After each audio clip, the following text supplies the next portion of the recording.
use. Just a quick explanation on the camera itself. The spring arm is what stops the camera from clipping through walls. It pulls in automatically when something's in the way, basically. And we capture the mouse and use tiny sensitivity values because a third-person camera, Pose-like camera, needs to feel smooth and controlled, not twitchy. Small numbers, but it's a really big difference.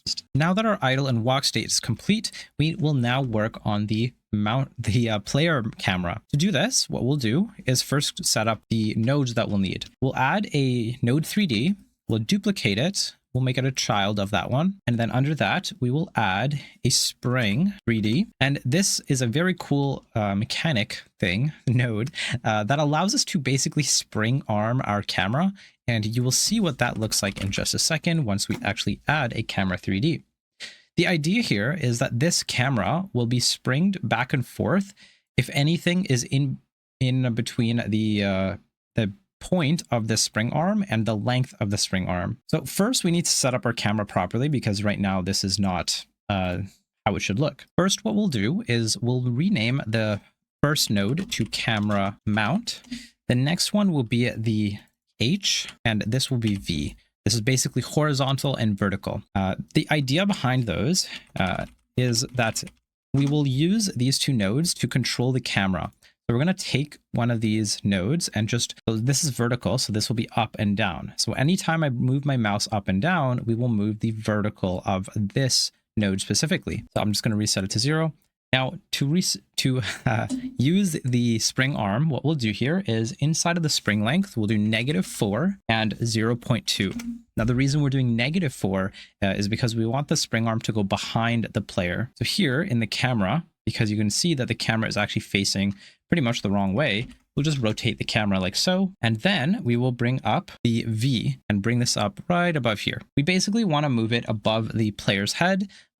You could move it inside or slightly in front like this, but I find you sometimes get weird interactions with the spring arm.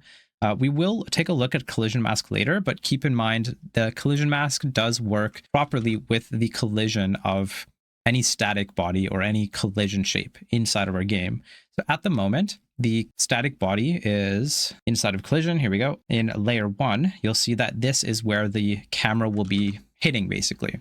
But for now, we won't really worry about it too much. Next up is to create our camera controller script. So we'll do that by creating a camera controller, and we will add this not inside the scenes, but inside of the scripts for our player, and hit open and create. All right, now that we've done that, we are going to want to create a few variables here. So these are all basically just variables that are going to allow us to control the camera movement a little bit smoother using very slight numbers. So you'll notice that the H and V sensitivity are very low, and you'll see why in a minute when we actually add it inside of our physics process. Next up, we will access all our nodes that we need. So H, HV, HV camera player, and keep in mind that this will work perfectly because it is attached to our camera mount. But do make sure that the nodes and the names are the exact same. Lastly, we'll create an isCaptured variable. This is going to allow us to hit escape or not and basically capture our mouse.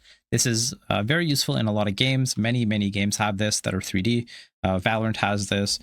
League doesn't have this because your mouse is always open, but any sort of 3D game where your mouse is your camera, this is usually a thing. All right, so the first thing we'll do is inside of our ready function. There we go. Inside of our ready function, we will create basically just set the rotation of our H pivot to our camera pivot.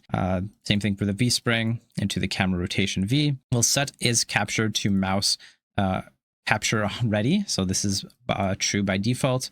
Of course, you can change this in the export. That's why we did that. And then we will take our mouse mode and capture it if it is captured. Otherwise, it'll be visible. Now, feel free to test this out yourself, but visible, it basically means you can see the mouse just as it is right now, whereas captured will allow the mouse to be captured inside of the game, and you won't be able to see the mouse anymore. All right, next up is to create our physics process. We will access the parent by saying just get parent. This will be able to access our player. So you could also just name this player if you'd like, but we'll do that and take our global position and set it to the global position of the player. So it's basically going to allow our camera to follow the player despite it being a child anyways. This will just allow for smoother movement. And I will show you in just a minute why we'll do that. But for now, let's just finish the physics process. Now, we added 3 lines, but this one will actually come back to in just a second. But what's important is that we are now rotating the Y and the X of our 2 arms.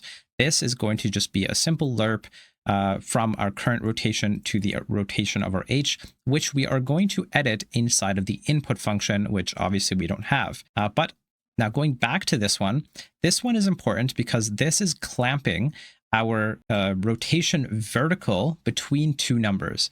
These 2 numbers are basically the degrees that I've set. Of course, feel free to play around with these numbers. These are very, very flexible.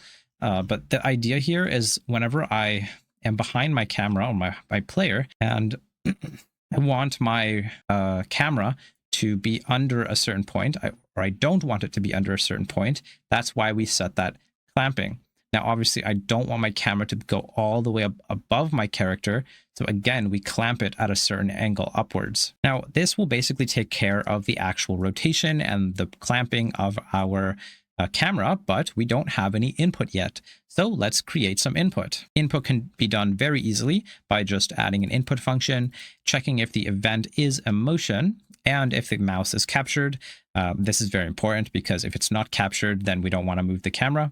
And then we'll simply add to the camera rotation H and V using the event relative X with our sensitivity, which we added earlier. Now, this is basically, again, just to control the sensitivity of our camera. Now, lastly, we will add the way to change our mouse is captured. This will basically check to see if we press the toggle mouse capture. If so, we use the function switch mouse and basically switch mouse is captured to whatever it isn't at the moment. And then again, we'll have to update the mouse mode into captured or visible. Just to make sure that we have done this properly inside of our input map, we need to make sure that we have the toggle mouse capture. Again, this can be anything, but usually it is escape. But now, whenever I hit play, let's test this out. And there we go. We can now use our camera and move it around. And when I hit escape, my mouse now appears. If I hit it again, it kind of goes back into the game and I can go in and out. This is a nice, smooth control